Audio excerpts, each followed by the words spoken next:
Pravijo, da barvo izberejo lepše polovice, a bi rekli, da se v tem primeru zelene Fieste verjetno strinjata obe polovici.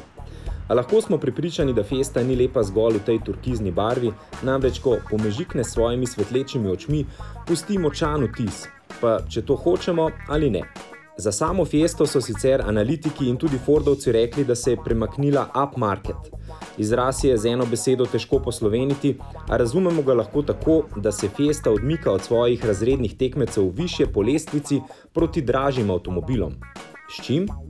S tem, da je tako zelo šik in da nudi kar se da veliko tistega, kar lahko ponudijo tudi dražji avtomobili.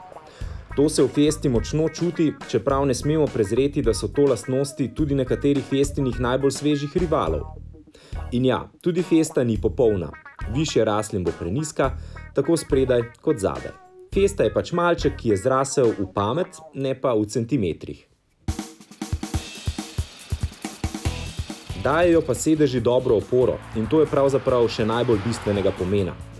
Kajti Fiesta je odličen avto za ovinke, tiste dinamično odpeljane. Ne mučite je zgolj z mestom in avtocesto, peljite jo na izlet po slovenskem podeželju, vrtite njen volan, vozne lastnosti so namreč tisto, po čemer Fiesta resnično močno pozitivno izstopa. In tako zelo lahkotna je, da kar pričakujte, da se boste po vožnji s Fiesto s težkim srcem presedli nazaj v večji družinski avto. Seveda je povsem očitno, da Fiesta ni mogla ostati na isti cenovni ravni kot v prejšnjih generacijah, a pogled na cenik pravzaprav preseneti.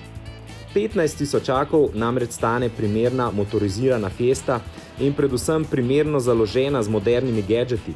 Za ta denar pa dobimo v bistvu kar veliko. Recimo tudi vse bolj obvezen aktivni tempomat.